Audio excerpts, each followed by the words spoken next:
Smart 24, driving business.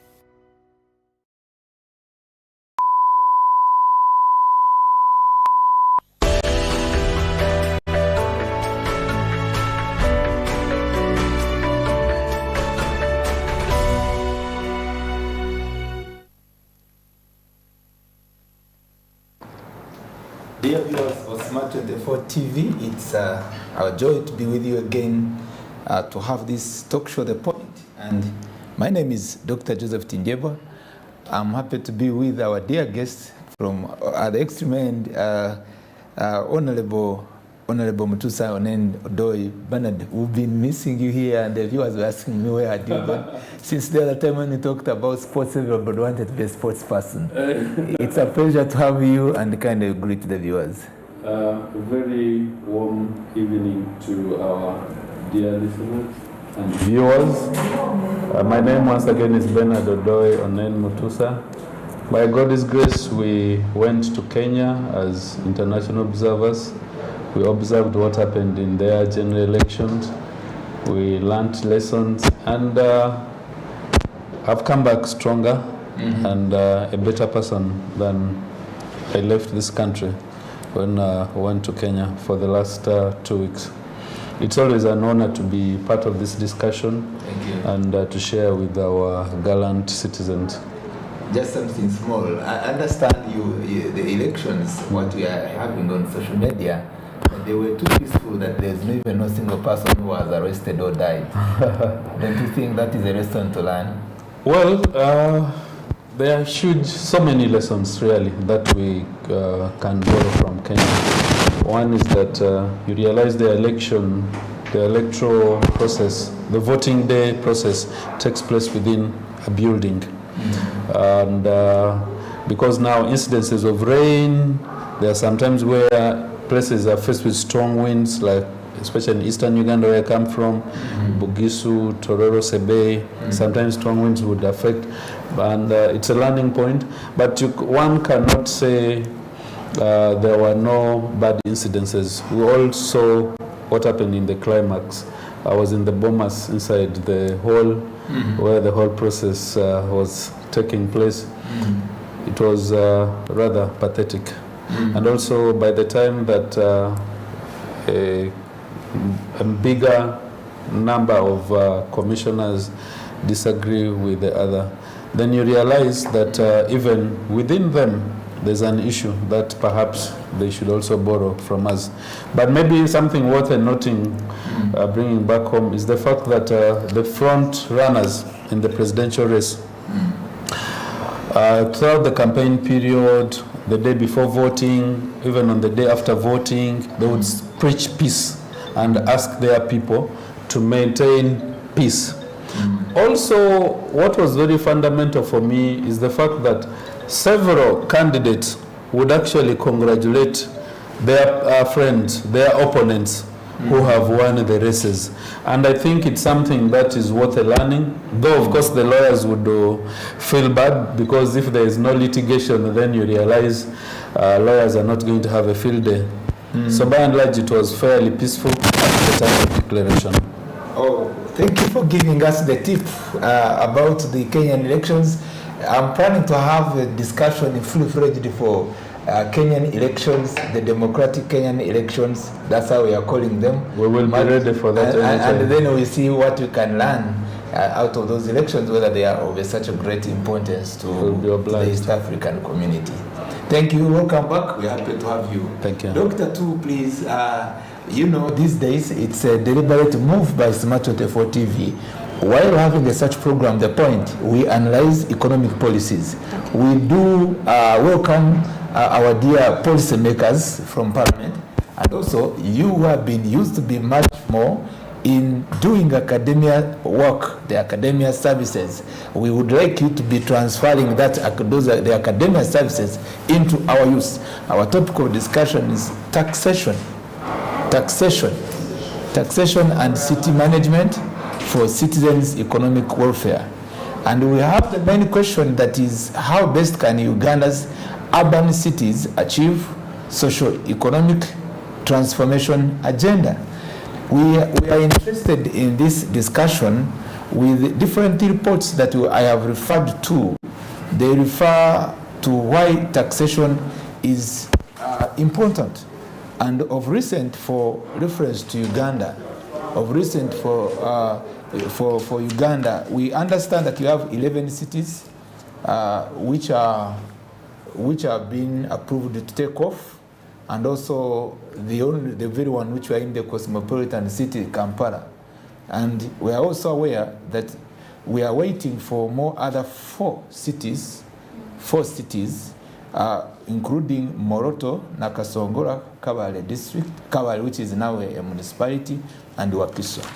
The passionate appeal in this discussion, which we would like us to cite, that the United Nations came up with a report, and they had this to state that urbanization has generally been a positive force for economic growth. And we would like to look at all the elements that can steer up economic growth. And it is here applauded that urbanization is key, and it reduces poverty. Also, it contributes much to human development. And also, cities are places where entrepreneurship and technological information can thrive. We again get from the report of the United Nations 2018 that urban areas also serve as hubs of development, where the proximity of commerce, government, and transportation provide the infrastructure necessary for sharing knowledge and information. Having said all that, we would like to inspire ourselves. Maybe we also review whether the pursuit of urbanization is driving towards achieving this agenda. That's number one. But in our first phase of our discussion, the subject matter of taxation, as the Honourable Member of Parliament, you are aware, there have been a number of challenges in this city, of which we, at a certain point, there was a certain discussion on a certain TV, and almost brought a scuffle, of which for us we are very peaceful, not have such. And it was a matter of city management. City management, and which is supposed to be guided by the law. It is also still questionable here how it will stabilize a certain level. And when you go back to those who are doing business, there are those who are feeling that they are being, spotted out of business because of the taxation policy, which is not favorable to them. The taxes on the import, the products, and also the day-to-day doing of business in the city. And we have a lot of experiences. While we are here, we analyze these policies and want to be the voice of the voiceless, using this fifth column, so that we can know maybe the realities of taxation, and how we can have a reliable taxation policy that is well admired and supported. Because we know without taxes we cannot get services. True. It's a pleasure to have you, and I'd like to start from the extreme end, and we look at these policies, whether they are helping us to make a headway on to achieve the socio-economic transformation agenda. Well, thank you, Doctor. I want to begin by simple definition of taxation. Taxation is a compulsory levy by government on individuals like me and you. If you're working and you're earning something, maybe salary, or you are entitled to pay the prescribed taxation. But also, if you're operating a business like Smart24 and any other business, there's also a threshold and a provision for the various taxes that one must pay. There was a report that came in 2019 that actually ranked Uganda as the most entrepreneurial country in the world. But that report is good to the extent of starting a business. The same report also confirms that it is still Uganda which is leading across the world in the more number of businesses that does not live to see the first date of birth. You register a business today in August, chances are high to the level of over 80% that by next year, August, the business would not have sufficed. If you look at the population of this country, the majority are young people between the age of 18 to 35. That content constitutes up to 60%. This is the age where people have energy, people have just completed school, people are looking for career, they're looking to start their life. And the entrepreneurial nature of our country ordinarily had shaped as well. But the issue of taxation, and here we are speaking about taxation, especially in the city, where we have seen, I want to localize this discussion and break it down to the local person down in Namongo slum, down in Kantanga slum, to appreciate, so that we understand in ordinary words what really happens in this city. A few years before Parliament enacted the law that ushered in Kampala Capital City Authority, there was almost freedom of trade across the city. Then, a few years back when KCC took over, of course there is need to streamline operations. I am speaking this because the majority of people who have been trading up to date are actually in the informal sector. I remember you would go down to the park, like from office here, you walk down to the park, and you would find hundreds of our mothers, our uncles, our brothers, our sisters hawking around looking for survival. As time went on, the same premises were, part of it were allocated to the big guys who have money. Construction was started, and then arcades came in. Now, when the arcade came in, the issue of taxation and management of the city has been very fundamental. How? You find that as we speak, she could be an importer, a large-scale importer of goods, say from China or Turkey, anywhere, and she operates in arcade. You are the landlord. Me, I am simply a vendor on the veranda. Now you find that she imports goods, pays the levy lately before it crosses actually Mombasa. You clear. URA, they want their money. When the goods get down here in Kampala, then now you start from the rent, which of course is understandable, everyone must pay. Then you come to trading license, which everyone must pay, ideally. Then you have to pay their salient taxes, like I can say waste management. You must pay for that. Now, these guys who are on the veranda also pay doctor who's the landlord. They pay, is that, do they pay ground, is that ground rent or it's a tax? No, they pay, this is the mismatch I wanted to bring out. They pay, I don't know whether this is because of greed. Doctor takes rent from her who operates inside the arcade. There's what you call sub-renting. Then, no, this one is out on the veranda. Okay.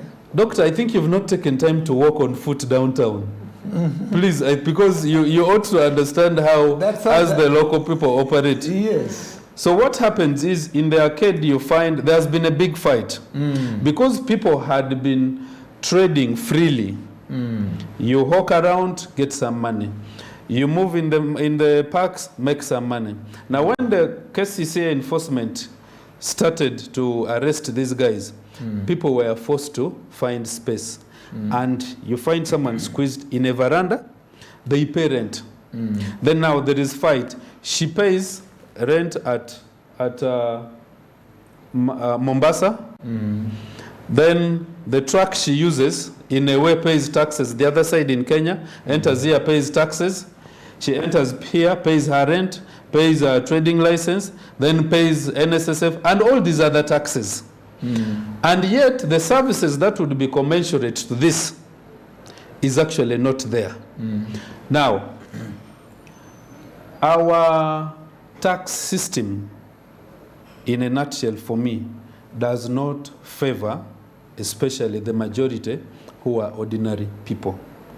There is no proper guideline, there is no proper policy, especially on taxation between who imports to what quantity, what kind of stock do they have, and these guys who are simply hawking or buying from her to also vend and survive. We have so many guys who just do roadside trading here. And if I leave the issue of goods, I want to come back to taxes, just taxes. I took time and went down here, and I confirmed that Entebbe stage, I think, is one of the biggest in this country. In a day, they have up to 500 taxis. You buy this taxi, pay taxes. You give Odoi to drive Kampala to Entebbe, and he must pay quarterly in KCCA here. You pay up to 360,000, which you must pay. Then there is also unreceipted payment, where each time you have loaded, you are going to pay equivalent of like 2 passengers. So if you're loading like 14 passengers, you realize 2 in a way also enters into some office. I'm bringing this in a local manner so that the ordinary person who is bearing this burden actually understands what we go through. Young people, as I close this first session, you leave university, you graduate from your university, you have your transcript, you look for a job, it's not there, you struggle and perhaps pick maybe, let's say, youth fund that was there, which is now actually not into play. You pick the money from the first day that you start the business. KCCA guys want their money, NSSF wants you to make clearance and pay money, URA wants you to pay money. Trading license. And this in a way is frustrating. So bringing this to local perspective, I am saying it does not, there's no clear guideline on what this person should pay. These ones who are struggling, like especially the youth who are just struggling to start businesses. When you drive around, you find so many kiosks. Lately, even those kiosks, you are just selling maybe chikomando. They want you to pay in a way taxes. Even you are doing welding, you've just started, you borrowed 5 million somewhere, which money you borrow with interest, which has tax element, you are also required to pay money somewhere. So my issue is we need to find a way of segmenting and say people who fall under this category should pay strictly this, such that an ordinary person downtown in maybe Natete, wherever they are, in Mbale, you know that I have this grace period for me to do ABC. And the most dangerous occurrence that is happening, you find someone, an investor comes to this country, they can convince the investment authority to give them free land, tax waiver. So they import tools without paying taxes. The land is free. You and me who's starting from nowhere, you are required to pay from the word go. We are going to go for a short commercial break. You will add more because the passionate submission you are making is so much touching. That's why even I've gone for more 3 minutes for the beyond the break. But you will have to add on that emphasis. And I believe we can build on that to shape our tax policy. And also be receiving you, Doctor, in the second session. Stay with us. Don't go away, our dear viewers. We are just going for a commercial break, and it will be wonderful in the second session. You see what is happening?